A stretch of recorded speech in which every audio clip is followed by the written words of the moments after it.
ஆன்மீக அன்பர்களுக்கு பக்திலயத்தின் பணிவான வணக்கம். ஆன்மீக ரகசியங்கள், ஆன்மீக சூட்சமங்கள். சகல செல்வங்களும் நிலைக்க நீங்கள் பரிகாரம் எதுவும் செய்ய வேண்டாம்.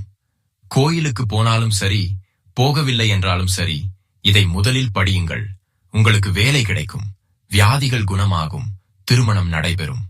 இந்த பதிவை முழுமையாக கண்டு அதன்படி நமது வாழ்க்கையில் அன்றாடம் நடக்கும் சில சம்பவங்கள், சில விஷயங்களை கடைபிடித்தாலே எல்லா வகையான செல்வங்களும் தடையின்றி உங்களை வந்து சேரும். ஒருவருக்கு பணம் கொடுக்கும்போது உங்கள் வீட்டு வாசல் படியில் நின்று கொண்டு கொடுக்க கூடாது. கொடுப்பவரும் வாங்குபவரும் வாசல் படிக்கு உள்ளே இருந்து கொடுக்க வாங்க வேண்டும். உங்கள் வீட்டில் செல்வம் நிலைக்க, விருத்தி அடைய பணம் கொடுக்கல் வாங்கலானது செவ்வாய்க்கிழமை, செவ்வாய் ஹோரையில் நடப்பது உத்தமம். கொடுப்பவருக்கு பணம் திரும்ப கிடைக்கும், வாங்குபவரால் பணத்தை திரும்ப கொடுக்க இயலும். திரும்ப கொடுப்பதும் செவ்வாய் ஹோரையில் நடப்பது சிரேஷ்டம்.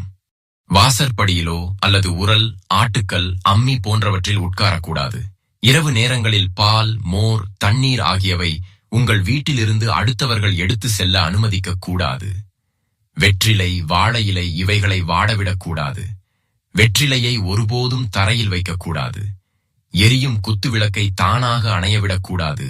ஊதியும் அணைக்கக்கூடாது. தீபத்தை கல் கண்டு கொண்டுதான் அமர்த்த வேண்டும். வீட்டில் உள்ள யாரையும் சனியனே என்று திட்டக்கூடாது. எழவு என்றும் கூறக்கூடாது. அதிகமாக கிழிந்த துணிகளை உடுத்தக்கூடாது. துணிமணிகளை உடுத்திக்கொண்டே அதை தைக்கக்கூடாது. உப்பை தரையில் சிந்தக்கூடாது. அரிசி மற்றும் எள்ளை தரையில் இறைக்கக்கூடாது.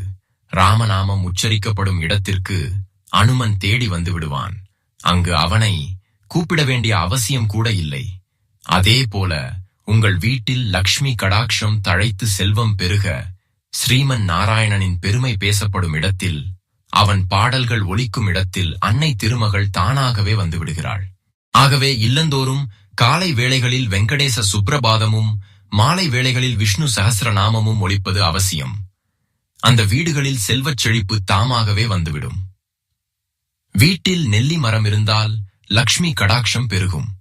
விஷ்ணுவின் அம்சமாக நெல்லி மரம் திகழ்வதால் நெல்லி மரத்தில் மகாலட்சுமி வாசம் செய்கிறாள். நெல்லிக்கனிக்கு ஹரிபலம் என்ற பெயரும் உண்டு. லட்சுமி, குபேரருக்கு உரிய மரமாகவும் திகழ்கிறது நெல்லி.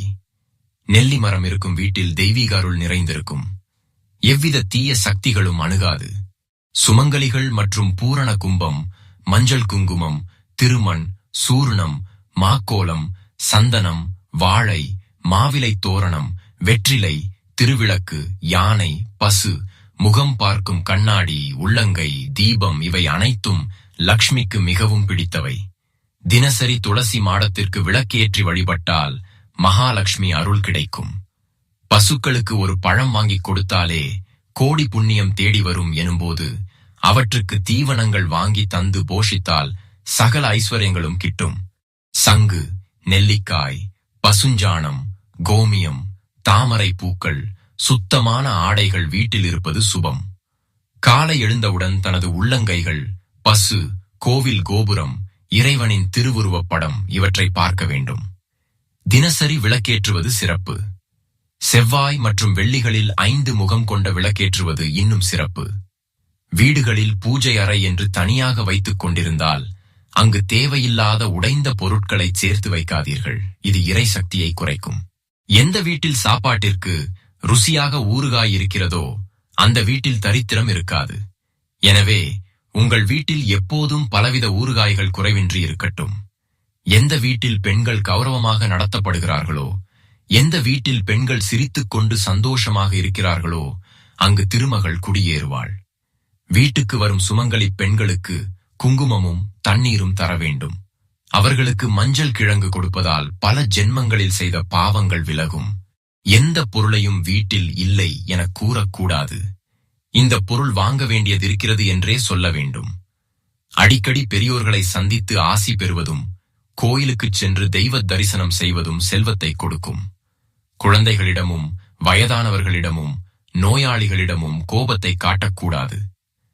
கேட்பதற்கு இனிமையான நல்ல சொற்களை உபயோகிப்பவர்களுக்கு எல்லா நன்மைகளும் வந்தடையும். இரக்க குணம் உடையவர்க்கு தெய்வம் உதவி புரியும். அன்பு உள்ளம் கொண்டவர்க்கு உலகம் தலை வணங்கும். அன்னம், உப்பு, நெய் இவைகளை கையால் பரிமாறக்கூடாது. கரண்டியால் மட்டுமே பரிமாற வேண்டும். பெண்கள் வளையல் அணியாமல் எதையும் பரிமாறக்கூடாது. அமாவாசையன்று எண்ணெய் தேய்த்து குளிக்கக்கூடாது. வெள்ளிக்கிழமை உப்பு வாங்கினால் நன்மை உண்டாகும். இரவில் வீட்டை பெருக்கினால் குப்பையை வெளியே கொட்டக்கூடாது. வீட்டில் தூசி, ஒட்டடை சேரவிடாது. அடைசல்கள் இன்றி சுத்தமாக இருப்பது அவசியம். பகலில் குப்பையை வீட்டினுள் எந்த மூலையிலும் குவித்து வைக்கக்கூடாது. மங்கையர்கள் நெற்றிக்கு குங்குமம் இடாமல் இருக்கக்கூடாது. விளக்கு ஏற்றிய பிறகு பால், தயிர், உப்பு, ஊசி இவற்றை பிறர்க்கு கொடுக்கக்கூடாது. விருந்தினர் போன பிறகு வீட்டை கழுவி சுத்தப்படுத்தக்கூடாது. வாசலில் கோலமிட்ட வீட்டில் திருமகள் தங்குவாள். பணம், நாணயம் உள்ளிட்டவைகளை கண்ட இடத்தில் வைக்கக்கூடாது. சுண்ணாம்பு இல்லாமல் வெற்றிலை போடக்கூடாது. பிரம்மச்சாரிகள் தாம்பூலம் உட்கொள்ளக்கூடாது. அக்னியை வாயால் ஊதி எழுப்பவோ அணைக்கவோ கூடாது. ஈரத் துணி அணிந்து பூஜை செய்யக்கூடாது. பெண்கள் மூக்குத்தி, வளையல், மெட்டி இவைகள் அணியாமல் இருக்கக்கூடாது. சொர்ணம் மகாலட்சுமியின் அம்சம் என்பதால் அதை இடுப்புக்கு கீழே பெண்கள் அணியக்கூடாது. வெள்ளிக்கிழமை மாலையில் வீட்டு பூஜை அறையில் நெய் விட்டு தாமரை நூலில் தீபம் ஏற்றிட வேண்டும். அதன் பிறகு கடைகளிலிருந்து 100 கிராம் உப்பு வாங்கி வருவது செல்வ வளத்தை நமது வீட்டிற்கு விரைவாக கொண்டு வரும். ஒருபோதும் இருட்டிய பின்னர் தயிர் சேர்த்த உணவுகளை சாப்பிடக்கூடாது. அப்படி சாப்பிட்டால் எவ்வளவு பெரிய கோடீஸ்வரனாக இருந்தாலும் அவன் வறுமைக்குள் விழுந்து விடுவான். நம் வசதிக்கேற்ப தான தர்மங்கள் செய்யும்போது லக்ஷ்மியும் அதற்கேற்ப அருள் புரிவாள். மேற்கண்ட சாதாரண விஷயங்களை நம் வாழ்க்கையில் கடைபிடித்து திருமகளின் அருள் பெறுவோம்.